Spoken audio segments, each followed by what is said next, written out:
Has the parliament building become the new political punching bag for our political class? Our focus on Plate Speak tonight.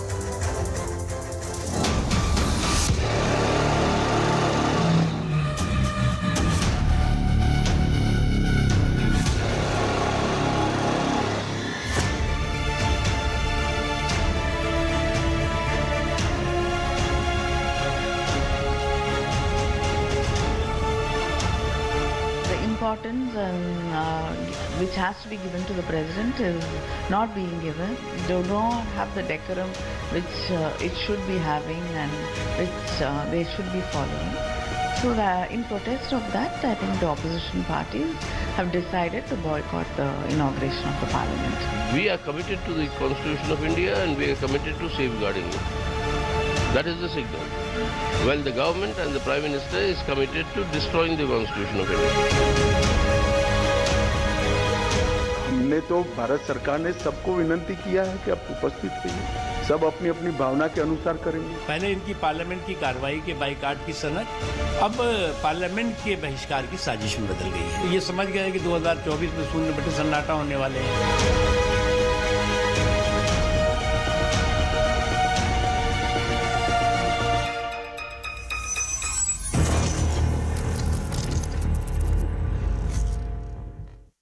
And as I said earlier, a total of 20 opposition parties have decided to skip the inauguration ceremony. The opposition party stated that the inauguration of the new parliament building is a momentous occasion, but Prime Minister's decision to inaugurate the building himself is not only a grave insult to President post, but also to the democracy. That's what they have argued so far. The BJP maintains, the government maintains that this is a discretion which has been exercised by the government in their due capacity, and there is no constitutional precedent that binds them.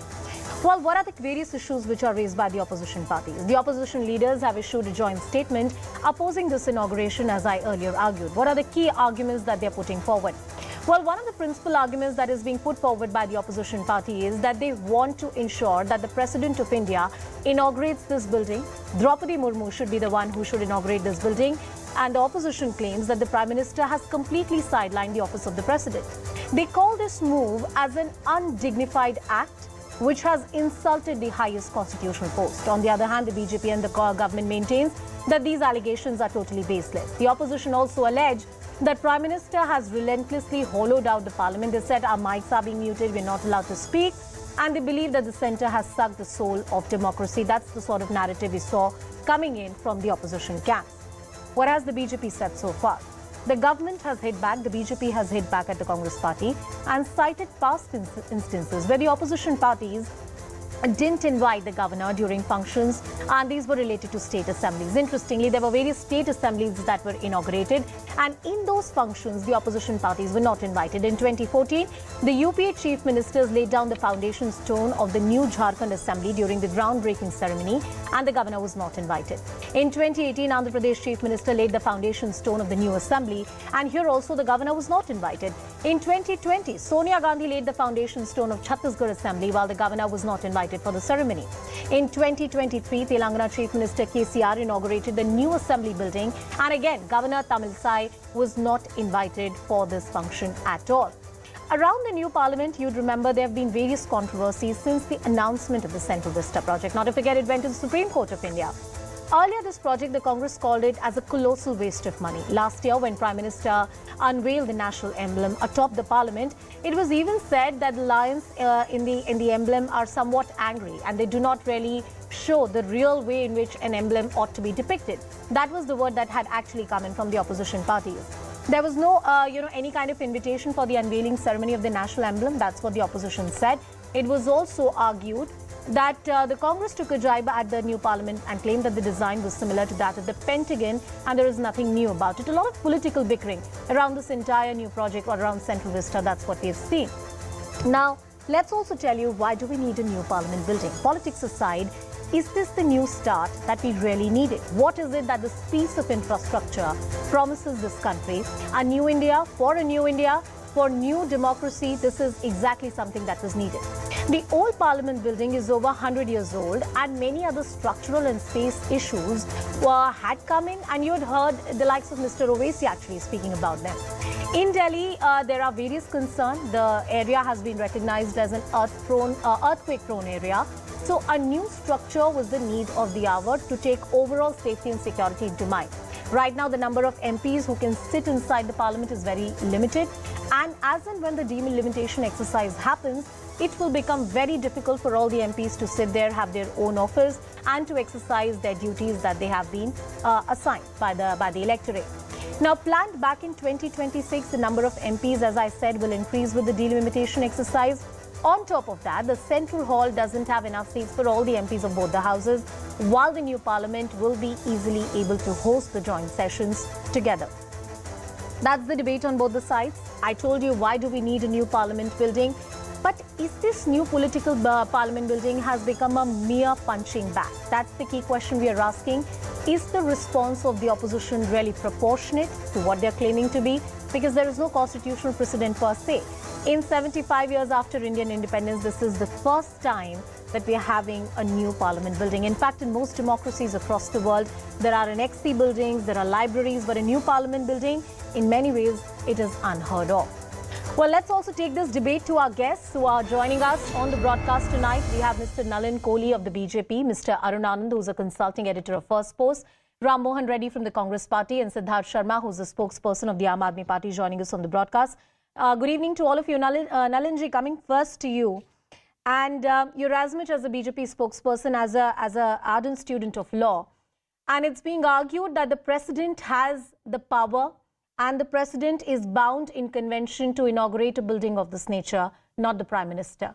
Legally and politically, does that argument stand? Let's start politically.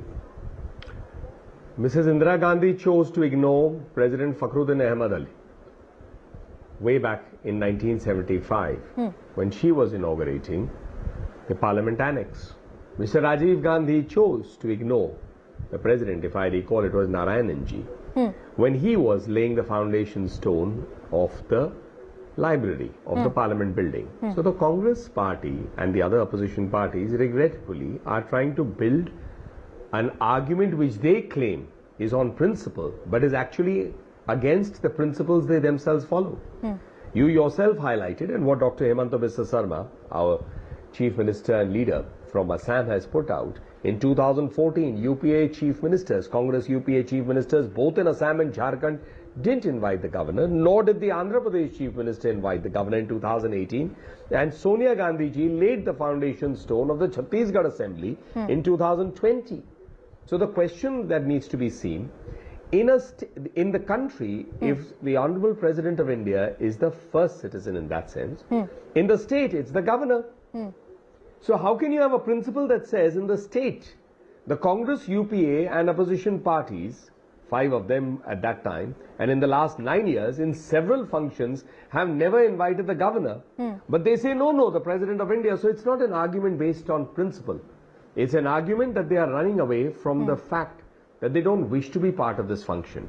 They have opposed the building of a new parliament building from day one.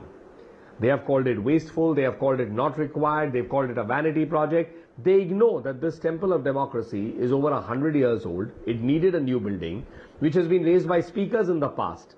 They didn't expect it to be done so fast. They then started finding fault with the date. Then they have started finding fault with the person. The Prime Minister is the highest elected person from among the members of Parliament. So therefore, I think the Congress Party and other opposition parties, they are maybe also staying away because they are not comfortable. That's an assessment I'm making with the fact that the Senghol will happen just as it happened in 1947. Let me make an interjection. You rightly cited a lot of instances of the state assemblies where the governor was not invited. And you're right that by simple deduction, if president is first here, the governor is first there and they should have been invited. Were the opposition rule states right, and I use the word right constitutionally from the point of constitutional morality and convention, in not inviting the governor, in not taking a constitutional position at power in that crucial ceremony that happened? Was that legally correct is my question to you. I won't say that. No, I won't say that because there is no legal requirement. I mean, a legal inaccuracy or an incorrect thing would be if there is a legal requirement, and there is no such legal requirement. It is only a matter of talking about a principle. So I am defeating the argument on principle. You can't bring up a principle that shoots you in your own foot. All right. So basically the opposition party follows a principle and then decides to use the same without following it. That the principle raised by the opposition party is something that they have not followed. I've taken that point. I'll take it to the Congress and the Aam Aadmi Party. But my other question to you, Nalinji, is that this is a very strong government which represents the will of the people. The sheer fact that the other opposition rule states have not followed the Constitutional Convention at its best, and I agree with you that there is no rule of law which is being broken, but a convention which is being argued, is that a ground for the BJP to do the same? But yesterday, I think, if I remember correctly, there was something that came out in the media also through sources, because the media has its sources, we don't. That basically somewhere yesterday in the media, please correct me if I've got it wrong. But secondly, I have another thing. I think there's a real reason, which is there are two reasons. One is they are opposing the project because it's done by the Narendra Modi government. And it is just the sheer hatred for Narendra Modi because they are not able to take on Prime Minister Modi politically. His popularity is such. The second, I think, is a religious reason. Perhaps all of them, because they all call themselves a secular brigade, and for them, secular brigade means that we should look only at one particular aspect and ignore the majority community. Maybe because the Sengol is being happening there, just as in 1947 by Jawaharlal Nehru ji, which is a religious symbol in that sense, but it is part of the tradition of India and the Indian democracy taking birth on 14th let me bring in the Congress and the Maybe that's the real reason that they are looking for excuses? Mr. Ram Mohan Reddy, the sheer principle that the Congress party talks about and the opposition camps talks about, that, you should bring in the president. He's the first in the charter. He has the power and conventionally the government is bound. The same principle has not been followed by various opposition parties who are in power at the state level. I cited various instances at the beginning of the show when the new assembly building was being inaugurated and the governor was not invited. So are you faulting on the same principle that you're raising to the BJP? Mr. Reddy. We all are aware that the constitutional head of the executive of the union is the president. As per the Article 79 of the Constitution of India, the Council of the Parliament of the Union consists of the president and two houses known as the Council of States and the House of the People, which are Rajya Sabha and Lok Sabha. So now, after listening to the whole, the entire explanation of the BJP spokesperson here, the big question still lies unanswered. Why there is no invitation to the president of this country, who is the first citizen of this nation? Why? So we are not talking about political or legality. But Mr. Reddy, this is also a presumption. Morality aspects. One simple argument is that this could also be a presumption. There could have very well been a coordinated effort between the office of the president and the elected government of the day. And those details might not be in public. I mean, we're just presuming that the office of the president has not been invited. If all the 20 opposition parties are presuming in that way, then it is the responsibility of the ruling government to give explanation on that. To give clarity on that. So why are they building this confusion then? See, they should answer that. They should give the clarity about it. The big question is here. They are referring to the things which had happened at state levels. Yes, there are so many governments which they didn't follow these constitutional values or moralities. Okay, accepted or admitted. But when it comes to the non-invitation of president of this India, president of this country, this message will go throughout the world. And world will talk about this. No, world will not talk about Rajasthan or Chhattisgarh or Andhra Pradesh or Telangana. But world will talk about this incident. Because we are on a bigger platform here. And why president is not invited? If it is a presumption, is it not the Nalinji, you want to respond to that, and then I'll bring in my other guest also into the discussion. Nalin Kohli. Thank you. 2 points.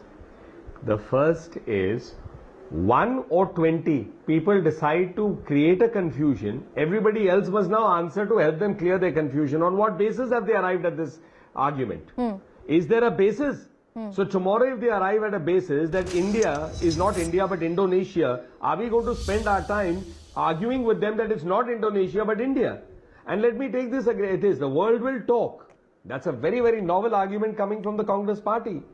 So Mr. Rahul Gandhi, an elected representative from the parliament by the people of India in a free and fair election, sitting in London, is actually saying what will Europe and America do about the crisis that India is not a democracy. After the Congress party wins Himachal Pradesh, the world was talking about it.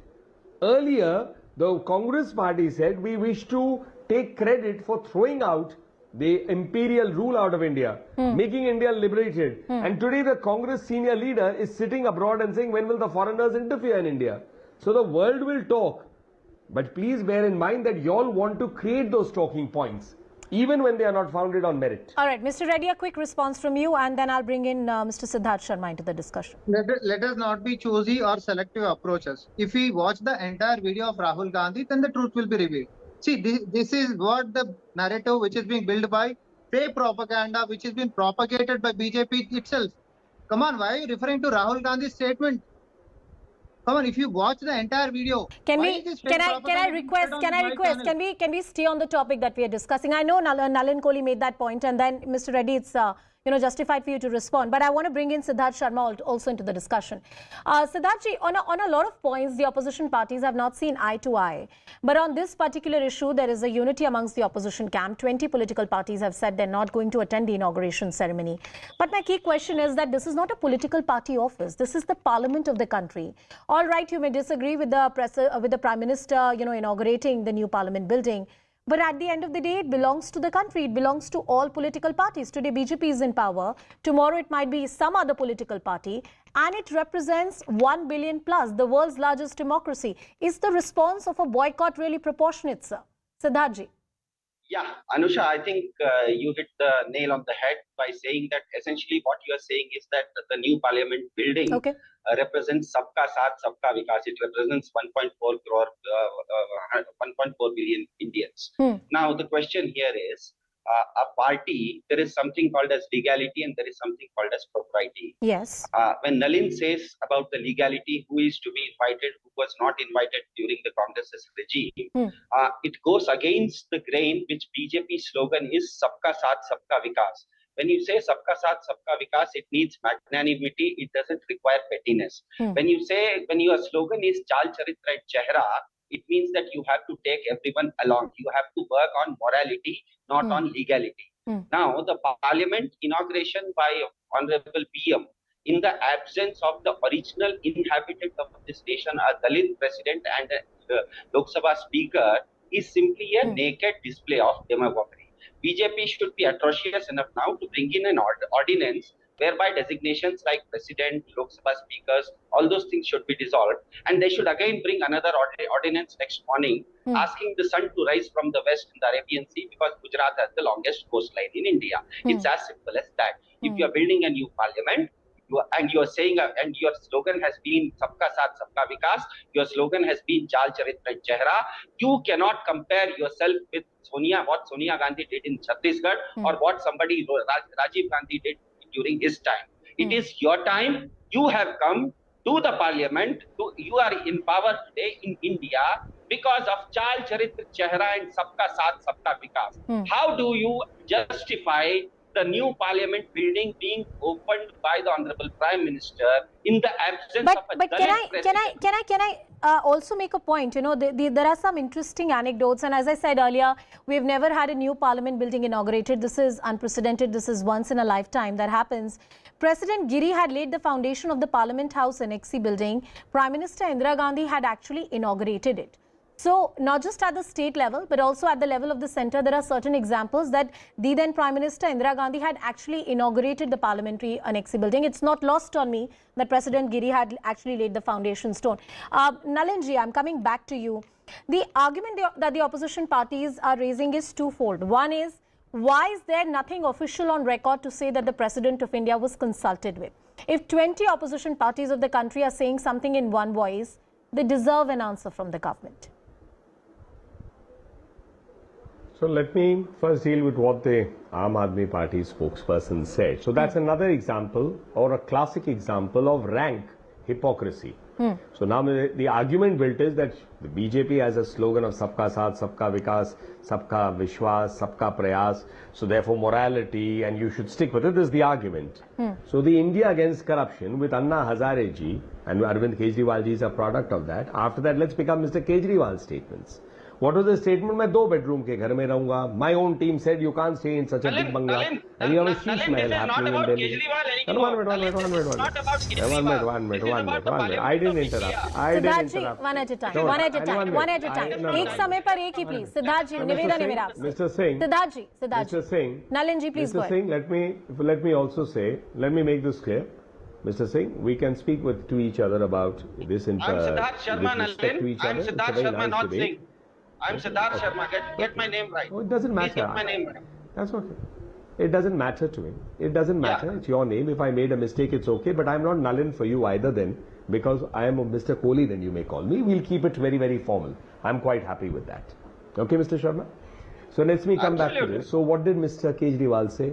He is now shifted to a 45 crore rupee mansion with imported marble being brought in. So this is his morality standards. So if there are, let's not take arguments on principles that you don't follow. That's the crux of my argument. Whether it's the Congress party, whether it's the Aam Aadmi Party.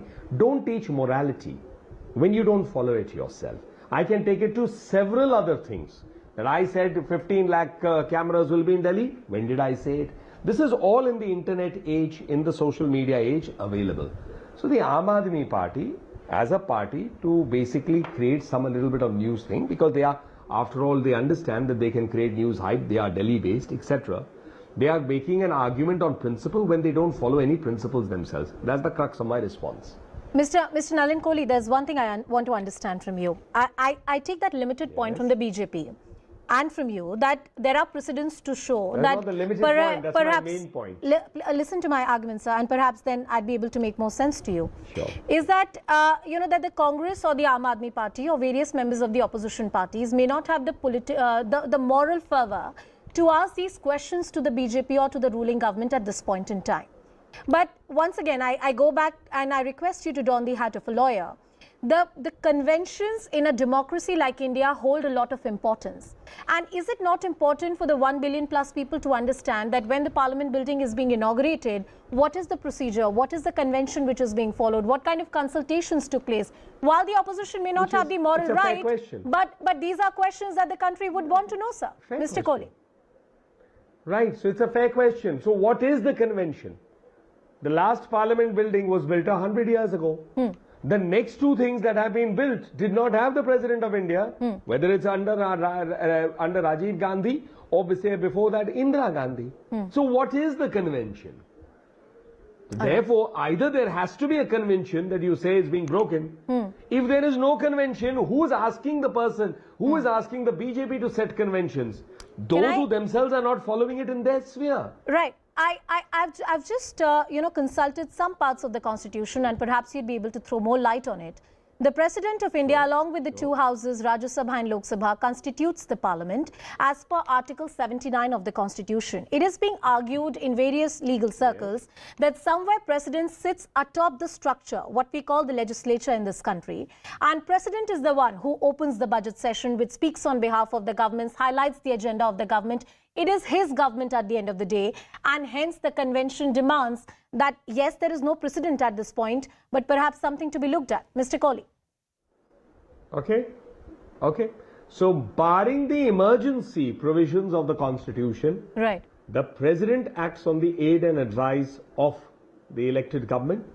The elected government essentially is members of Parliament, because we are, after all, where the Lok Sabha has value to that. The directly elected house by the people, the house of the people, has the majority party, and then you have an elected person as the Prime Minister, the leader. So therefore, the President acts on the aid and advice of the Cabinet, which is of the Prime Minister and his team. The President doesn't run the democracy. He doesn't. So therefore, as I said, what is the convention? That is the provisions. The provisions are not the conventions.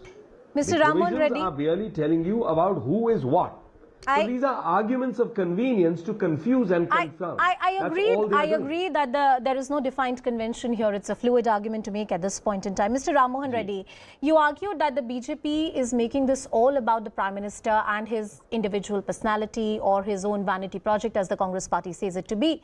But for the Congress, it should not be about the BJP or Prime Minister Narendra Modi. It's the Parliament of the country. Aren't you giving too much importance to one person and ignoring such a historic ceremony which is set to take place? Let us be very clear. We are not targeting Prime Minister or his personal agendas or whatever it may be. We are asking straight questions that why President is being ignored and sidelined.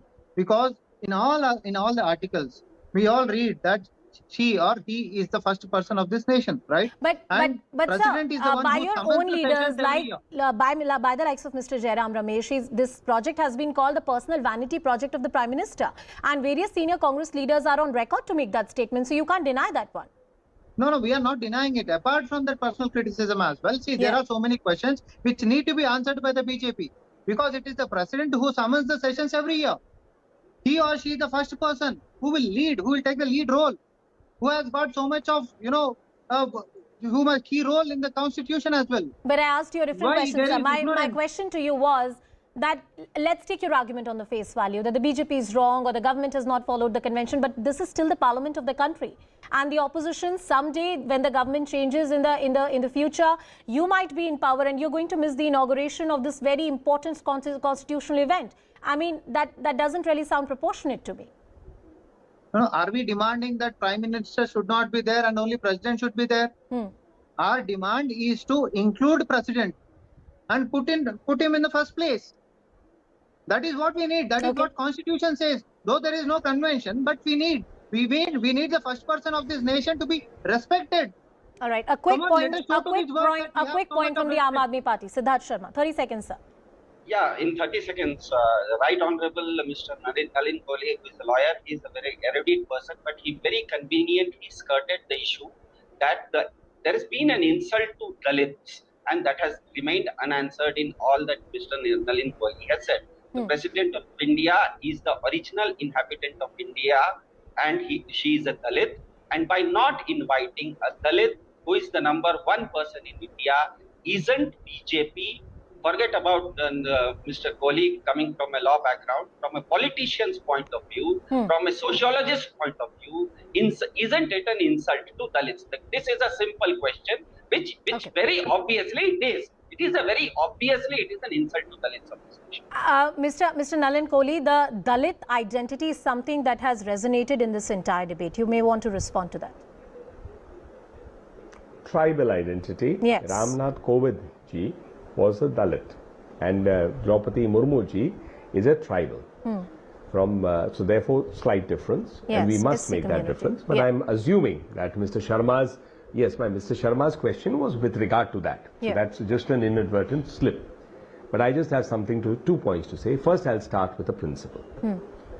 Whether it is Mr. Sharma from the Aam Aadmi Party or Mr. Reddy from the Congress or me from the BJP, we all ultimately are part of the same democratic tradition where people of India elect the MPs. And whether we disagree, dislike, do anything, the fact of the matter is the people of Delhi have elected, the people of India have elected MPs from the Aam Aadmi Party and from the Congress. And therefore, it is also their solemn duty to be part of the process of the Parliament of India. To boycott the temple of democracy and the new building, which is once in 100+ years, is something that they should reconsider. Whether they do or they don't, that is for them to decide.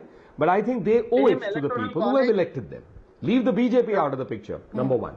Number two, on the larger question, which, for example, Mr. Reddy was raising, in terms of that we are talking about the principle that the Honorable President, etc. So let me ask two things. Sonia Gandhi ji was the chairperson of the National Advisory Council. She was directing how Prime Minister Manmohan Singh's government would do. Mr. Rahul Gandhi was not even that. He actually said, I'm tearing the ordinance in 2013. Well, sir, and Mr. Nalin Kohli, I'm sorry, I have to interrupt you there. Was in America. I'm very short of time, but Mr. Nalin Kohli, I take your point. Ram Mohan Reddy, Siddharth Sharma, thank you, gentlemen, for joining us on the broadcast. As we wrap this debate, all I can say is that it's going to be a momentous day when the new Parliament building is inaugurated, and perhaps the petty politics can step aside for a moment. Moving on and talking about another important story for the day. It has not even been a week for the new government in Karnataka, and communal issues are back to dominating the political discourse. The newly elected Chief Minister in Karnataka met the senior officials and directed them to put an end to moral policing and alleged saffronization in the state of Karnataka. Chief Minister Siddaramaiah also asked them to monitor social media posts which spread misinformation and might lead to law and order issues. The government is also mulling to revoke all the contentious laws which were passed by the BJP government in the state.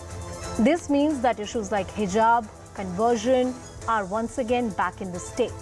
The BJP has slammed the Congress party and termed this as a reverse engine government for overturning key decisions that were taken by them. Let me remind you that the Congress had promised to implement 5 guarantees immediately once they come to power, and these are largely welfare scheme and direct benefits that must go to the underprivileged of the country. But it seems that the government is now once again focusing on communal issues or revoking the communal orders as they call it. Is this polarization once again dampening the promise of the governance that was made by the Grand Old Party? A massive mandate that was given to the Congress party for doing good governance in the state and for delivering on their promises. Let's talk about the story.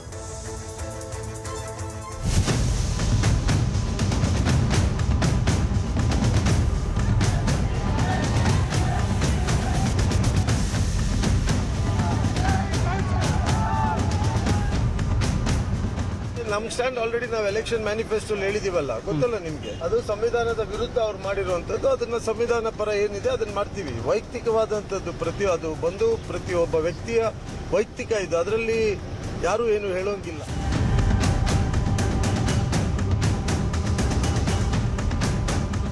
This is a reverse gear. There will be reverse gear government if it comes, and that's exactly they are proving our allegations.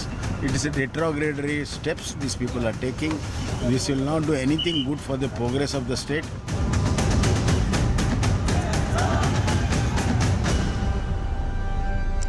Well, let's quickly take a look at the key issues that have been raised by the Congress party recently the moment they came to power. Saffronization. Chief Minister Siddaramaiah and Deputy Chief Minister DKS, they warned the Karnataka Police Corps, directed them to end quote-unquote saffronization in the state. The Chief Minister also asked the police not to differentiate based on the religion. Hijab ban, that's another controversy. The Karnataka government is now mulling to revoke the hijab ban.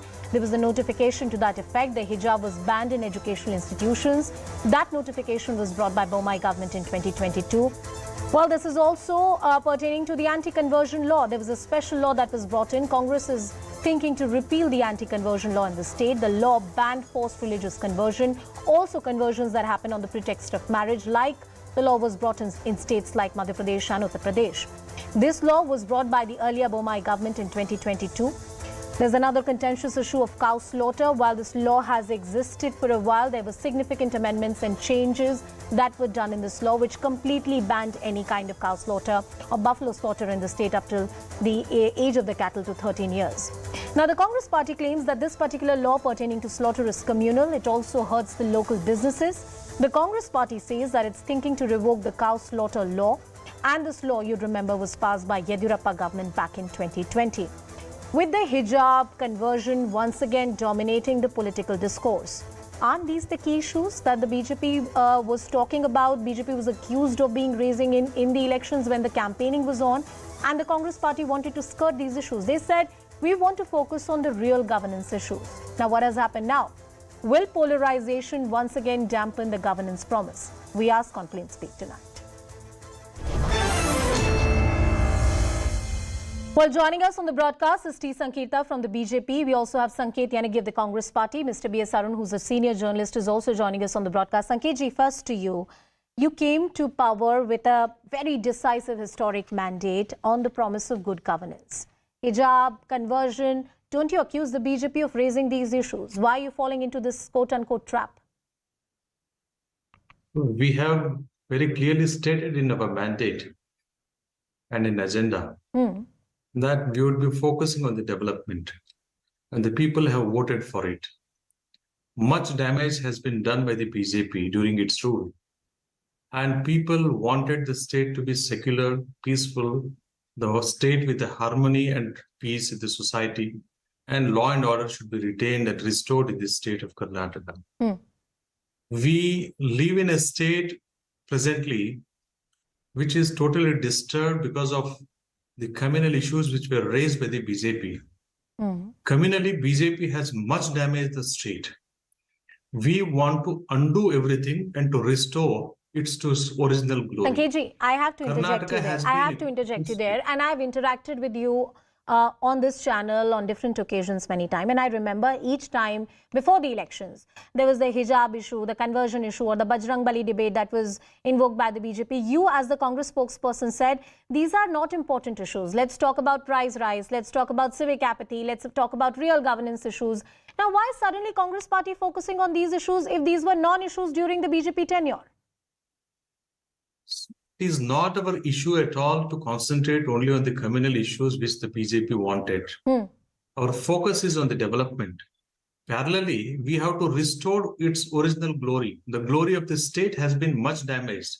So much of the investors who wanted to invest in the state of Karnataka, which has developed much in the development of the employment opportunities in the state of Karnataka, have been taken away. But sir, what has investors got to do with the hijab issue in the state of Karnataka, or the conversion issue? I mean, investors, economy, how have they got anything to do with these issues? Yes. The peace and harmony which has already been damaged in the society by the BJP government, and that has to be restored. We have to give the confidence to the investors. We have to give confidence to the workmen. We have to give confidence to the people at large, and the state people have to feel that they are eligible to reside in this country, in this state, peacefully, and each one's interest is to be taken care of. Well, sir, and it is not that we are concentrating I've asked you a very pointed question, and you're a well-reasoned man, but you haven't given me the reasons for the orders that are being talked about. They've not been taken officially. T. Sankirta, coming to you. The present government says we'll go back on some of the crucial changes that were made by the BJP, and more importantly, the hijab matter. How do you see these changes, or the things that are being said by top leaders of the Congress party? Congress, after promising their guarantees when they came to power with a good mandate, they're continuously trying to confuse the people of Karnataka and trying to deviate the topic from those freebies, five guarantees which they had announced pre-poll. It is currently they're trying to bring the people of Karnataka in a dilemma. This kind of warning politics, dumpy politics is not new to Congress. Forget the police department, saffronization, all those things. This D.K. Suresh, the brother of D.K. Shivkumar, is warning his own minister, M.B. Patil. So this is kind of a dhamki politics, and warning politics is always common in this Congress culture. Secondly, I would like to ask, the Congress, when they were in the opposition, they always told that we will reverse all the things and deeds which have been done by the Bharatiya Janata Party. I would like to also ask them, we have asked this question repeatedly, would you also take back the reservation as well? Like my dear Congress spokesperson who is trying to deviate the topic from bringing the investment. He is trying to preach us on investment. Let me remind him, when you were in power in 2013 to 2018, when there was the delegation which went to with the Prime Minister to approach an investment for Foxconn, where was Mr. Siddaramaiah? He never even showed interest to go and meet the delegation. So this is the kind of things what the Congress has double standards always in. They are trying to only deviate the issue because these pre-poll promises in Karnataka, the people are not ready to pay the electricity bill. The people, the ladies want 2,000 into their bank accounts. So before I go to BS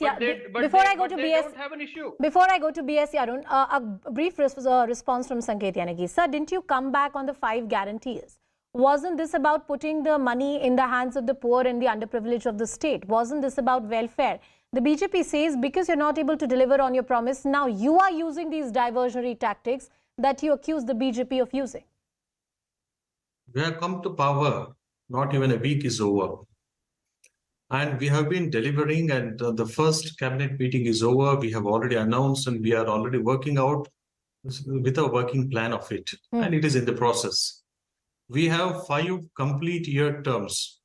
In the sense, in the 5-year term, we will complete every promise to the extent possible to the satisfaction of the people in a phased manner, which are urgent, which are necessary. We would have already categorized, and we would be dealing with those things. I have limited time. Mr. One minute.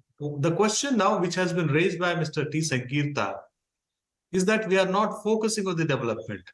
So we are focusing on the development and restoration of peace and harmony in the society, and the secular tradition in the society is also coming to you. Do you think these are issues that the Congress party could have avoided? They've just come to power. It's a decisive mandate that they've got, and they came back to power on the promise of good governance, development issues, the right narrative for the Congress party. Are they deviating now? What's your assessment, sir? Absolutely. I think Congress must stay away, at least for the time being, from these issues. They should give importance to the governance, to the pressing problems that the people are facing, to the immediate, immediate issues that they had promised in the manifesto. Those issues are important for the Congress party to implement, rather than getting into these kind of issues. These are not urgent issues, and moreover, the issue is already in the court. It can leave the courts to decide on these issues. First, take up the governance issues, the guarantees that you have promised, about which there is confusion. The people are refusing to pay bills. People are refusing to buy tickets in the buses. So these issues are happening. So the problem, the point is to give importance to the issues of governance, administration, tightening of the administration, ensuring that there are no corruption at any level. And now, of course, the formation of the cabinet. Not even the 8 ministers who have been sworn in have not been given the portfolios, and the new ministers have to be chosen. They have to be given both. Yeah, there's so many things that are of immediate need. I think the government has to address these issues rather than getting into the communal nature, the issues that are communal in nature. Right. And sir, as far as I understand the selection of the cabinet, some important decisions that the government has to take, the BJP can go to town, and I'm talking in the run-up to 2024, with the narrative that, look, the real promises that were made by the Congress party have not been delivered. So Karnataka election and the government formation is done, but Karnataka in many ways the precursor for 2024, and I believe that's something that Sanket Yanagi and the Congress party does understand. Mr. Arun. Yeah, true. But then, it is the opposition party now, and opposition has to say all these things. It's up to the government, to whether to answer this or ensure that, it is focused on administration, focused on the people's problems, focused on ensuring that the immediate needs are addressed. And Karnataka has been seeing heavy rains over the last few days. People are in problems. The crops have been destroyed in many of the taluks. They need attention, not these issues. Even if you delay a decision on hijab, it doesn't matter. But if you delay decision on the farmers' issues, it does hurt the farmers. It does hurt many other sections of the society. Well, I can't stop myself from thinking of the unfortunate instances that we've seen in Bengaluru and the kind of civic apathy that we've seen. There are so many pressing issues in the state that require the attention of the government, and perhaps these issues should not be the political narrative. At least that's what the promise was of the Congress party when they came to power. Well, we'll keep an eye as to what the government is doing. Mr. Sanket Yanagi maintaining that the government will keep its focus on the development promise. Let's see if that happens. I thank all the panelists for joining us on the broadcast. We'll continue talking about all the big stories here on Plain Speak right now, slipping into a very short.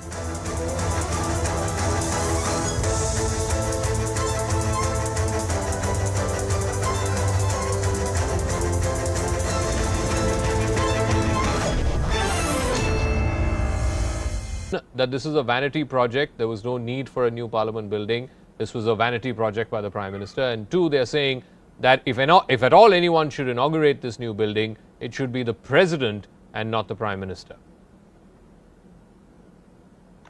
So first things first, if it was a vanity now, then how come, can you please connect the echo? There's an echo. Yeah, we'll fix that. Yeah, but go on. This was a vanity in 2022. How come it was a priority in 2011-2012, where Mr. Jairam Ramesh and no less than Meera Kumar, the Speaker, herself gave approval for the new building? So 2012 mein priority, but now it has become vanity. So this shows the hypocrisy, and Congress is the mother of hypocrisy. Now, as far as the President is concerned, first of all, on the constitutional scheme of things, let me tell you, Zaka, the President heads the executive, the legislature is Parliament, the Parliament is headed is by the Speaker. The Speaker has invited the Prime Minister, who also sits in Parliament. The President actually doesn't sit in Parliament. And if this was constitutionally incorrect, Zaka, not only the instances of Prime Minister Indira Gandhi and Rajiv Gandhi, who inaugurated various parliamentary installations, but let me show you something very interesting. This is the picture of the Assembly of Manipur being inaugurated by whom? Not even the Governor of Manipur or the Chief Minister, by Prime Minister Manmohan Singh. This is another interesting one. Tamil Nadu Assembly, not by the Governor, by Sonia Gandhi and Manmohan Singh. And this is Tripura Assembly. Now pray and tell me, if the president should be inaugurating the parliament building, then how come Prime Minister Manmohan Singh was inaugurating assembly buildings? Shouldn't it have been the governor? But forget that also. If they have so much newfound respect for the honorable president, they should now start by saying sorry that we did not vote for her. Instead, we voted for a turncoat like Yashwant Sinha. And they must also tell us that this is the same Congress party, and Ajay Kumar is joining us, who called her a person, quote unquote, of evil mindset. Okay. In fact, the JMM took opposition to that. So much for the Samman for Draupadi Murmuji, they boycotted her first speech. So please, I think this newfound respect that they have, having said that, it doesn't evade the fact that Congress, every project which is done in national interest, they do a U-turn and they start opposing it. Perhaps this time because they're not getting to eat any commission out of it. So maybe that's why, or maybe because they don't like Atmanirbhar. Let me ask Riju Datta, as we await Dr. Ajay Kumar's line to be put through. Riju Datta, today the TMC has become the first opposition party to officially say that you will not be part of the inauguration ceremony on Sunday. Now, I said this at the opening of my show as well, that this parliament building is going to long outlast Modi. Modi, is not going to be in power forever. But this parliament building is for all parliamentarians, for ruling party and for opposition. So tomorrow, those who are in opposition could be in power. Why don't you see this in the spirit of democracy, that this institution is going to far outlast individuals, and therefore when a new institution is being inaugurated, you should be part of it. Why are you boycotting it? Right. Zaka, like you rightly pointed out, it's the temple of democracy. Now, if I am not very wrong, the other two big democratic nations like the United Kingdom of the United States, their parliaments have been standing resolute since the 1700s.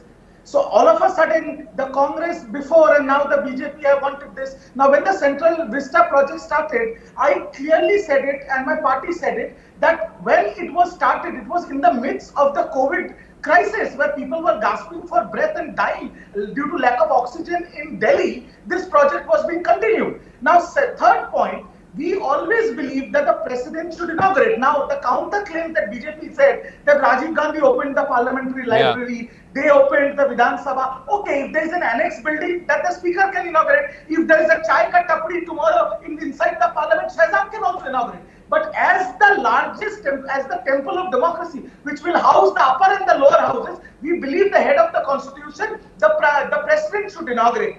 This Shahzad said, we supported Yashwant Sinha. My leader Mamata Banerjee clearly came out and said, if BJP would have announced their candidate, Miss Murmu, right at the onset, we would have supported Miss Murmu. So there is no contest in that. No, Riju, but once again, you are saying, oh, you opposed it in 2020 when there was COVID and people were gasping for breath. That was 3 years ago. This is 2023, right, and this parliament building is probably going to be there for another 50, 60, maybe even 100 years, right? The question then is, why are you opposing something that is going to far outlast individual political personalities who may be there right now? Because it is absolutely based on fundamentals.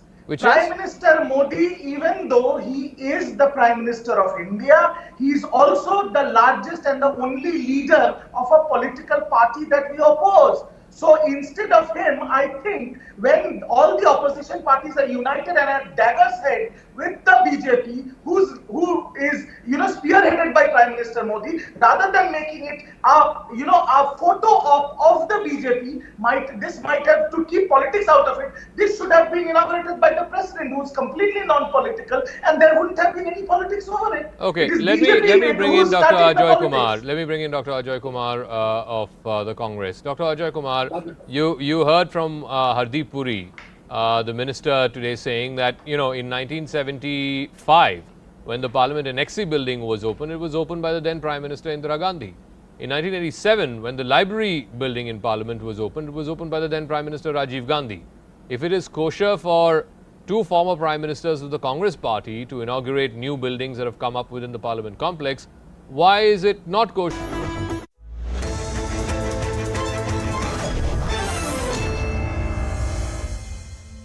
Let's preview the big one that's coming in today, which is the eliminator between Lucknow and Mumbai. Now, Chetan, we were discussing this yesterday. If you look at the head-to-head, Lucknow has the same advantage that Gujarat did versus Chennai. Lucknow have won their 2 matches last season and the match this season. But as we figured out last time around, it doesn't really matter when you're playing an experienced side, and Mumbai is one of those sides. Absolutely, Shivani. It does not matter clearly, and the kind of you mentioned earlier about what kind of surface we'll have today. It's not going to be the same pitch that was used for last night's game. It's going to be a fresh pitch. It's going to be the alternate turf that is available at CSK and at Chepauk.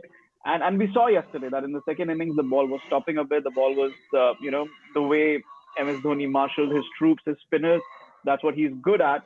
So obviously, if there's not going to be too much dew around, then I think there's going to be advantage in terms of what quality of spin these two sides have. And from there onwards, I think Lucknow will have a bit of an advantage, especially if they are bowling second, or even if they're bowling first with those three spinners in their arsenal, Krunal Pandya, Amit Mishra, and Ravi Bishnoi. I think they will make things a little tougher for the MI batsmen who like to hit their shots, score those big runs. So on a pitch which is a little too paced, the ball is holding up, I think MI will have their task cut out. Okay, before I go across to Jamie one more time, Vineet, why don't you tell us what is the pitch likely to be like today, the one that's going to be used for the match today? So what I can tell you guys is that this probably would be the same pitch that the qualifier 1 was played on. So as Chetan rightly mentioned, it will be slow, it will grip, it will be two-paced. So that is the pitch. I mean, most likely that they'll play, and it plays into the hands of LSG, as Chetan mentioned. MI, of course, love to, they are a very batting heavy unit, and you have LSG, which is a bowling heavy unit. So it is, best chasers in the season versus the best defenders in the season. So that way, the pitch, look, last game also you saw, I mean, the way they started, the way, the first innings was that the ball was coming onto the bat, but by the second innings, what you saw was the ball, turning, Ravindra Jadeja's ball turned a mile, a few of them. So it is going to be very difficult. Anybody who, wins the toss probably would like to bat first. The dew factor, as Chetan mentioned, one of the tactical mistakes probably Gujarat did was that they anticipated, dew, and hence the reason why they opted to bowl first. Again, I mean, by the looks of it, there shouldn't be much of dew, but Chennai weather is something that you really cannot predict in terms of humidity here. Jamie, both teams have been pretty scrappy, right? And they've got into the last four, the playoffs by the skin of their teeth. I mean, Mumbai actually got in only because RCB lost their final match. But they have built up quite nicely. They won 5 of their last 7 matches. They are the more experienced team. They are a big stage team as well. How would you rate the two? Do you feel that maybe just because of that, Mumbai could have a slight advantage? It's easy to say yes. I just think like we're all, I think, on the same page. The kind of surface, right? Because Mumbai's template, just like Hardik Pandya's template with Gujarat of chasing, it's pretty much applicable to the Wankhede and maybe the Mohali ground. Now the fact, just like yesterday, while Chennai played 7 matches on that ground, Gujarat Titans had never played there, and that's exactly what the difference was when you look at it. Now, unlike 20, 21, and 22, because of COVID and all that stuff, what the difference now is that teams are getting that home advantage. Yesterday was a clear case of home advantage. Mumbai Indians played in Chennai. They had one of their worst matches there, right? So you're playing on the same track or something very similar. I think the advantage actually is with Lucknow because, yes, they also struggled at their home ground. They were left frustrated by the kinds of tracks they got in Lucknow. But I think playing those 5-6 matches there actually put them in a much better position. Just like Chetan touched upon, Mumbai, the batsmen like to come out. Cameron Green, Rohit Sharma, Ishan Kishan, Surya. Surya did not click the last time in Chennai, given the fact that, and look at Krunal Pandya. I think this kind of Chennai track, whatever track we get in Chennai, is going to be perfect for Krunal Pandya. Bat at 3, take your time, strike it at 120, get some crucial runs, and then those 4 overs. You have 4 overs from Krunal Pandya, you have 4 overs from Bishnoi, you might even get 3-4 from Amit Mishra. So yes, Mumbai Indians come into this league, with the pedigree, with the title. But if you just look at the conditions, I think they're the ones playing catch up, Shivani. All right. So, we know that their bowling lineup and particularly their spinners are going to be key. We've discussed that. They've got Ravi Bishnoi, who's their top wicket taker. And obviously they've got Mark Wood, Naveelul Haq, all amongst the wickets. Yash Thakur there amongst the wickets, Avesh Khan, Mohsin Khan. So I don't think they've got any issues as far as their bowling department is concerned. And this surface could suit them very well. But Chetan, is their batting too foreign batsman dependent? And is the batting which could falter for them? You look at their top scorers this season, it's Stoinis, 368, Nicholas Pooran, and Kyle Myers. all in the range of 380, 360. You need a little bit more, right, against a side like Mumbai. Well, I think the more important statistic to look at is the strike rate with which these guys have scored. I mean, if you look at the way Stoinis and Nicholas Pooran have scored, they've been very attacking from the very beginning. Throughout the season, whenever they've gotten going, they've played very, very attacking cricket. Similarly for Kyle Myers, I think he's gone off the boil after having made a superb start, which kept Quinton de Kock out of the side. The key question is, how do you balance the batting lineup in terms of the bowling? Because these three players, if they are in the side, do you really not play Quinton de Kock? So if you play Quinton de Kock, are you not playing Kyle Myers? I think Lucknow should do what Delhi did in one of those games where they had all four of their overseas players as, their top order batsmen. I think they should play all four of them, and they should have just an Indian-based bowling attack, which can do the job for them. Like I said, those three spinners. But yes, the number of runs they've scored through the season perhaps is not as high. But again, like I said, in a match like this, it does not matter what you've done through those 14 games. What matters is what you can do today. And this is where I think the strike rate is going to be really, really important. I do want to talk a little bit about Rohit Sharma. He hasn't quite been on song this season. Yes, he scored a half century in the last match. Do you feel that he's back in his rhythm, or is he still looking a little off color?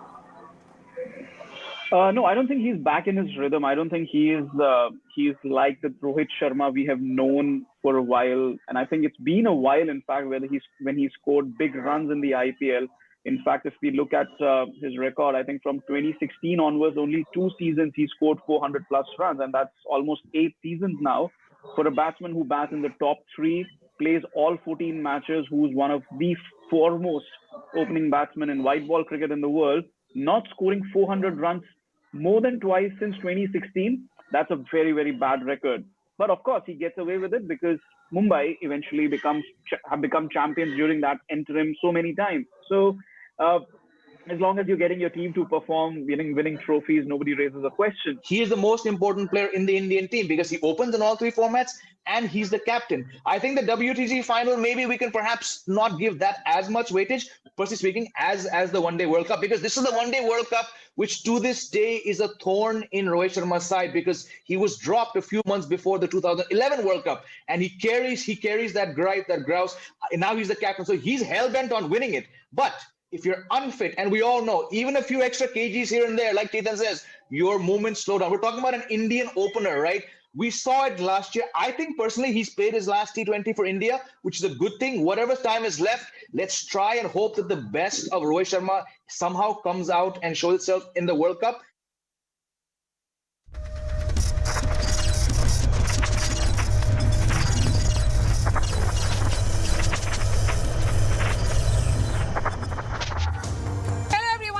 News Epicenter with me, Maria Shakil. The political storm over the inauguration of the new parliament building continues to escalate. 20 opposition parties, which includes the Congress, the Trinamool Congress, Aam Aadmi Party and the BRS, have decided to boycott the inauguration on Sunday. The opposition parties released a joint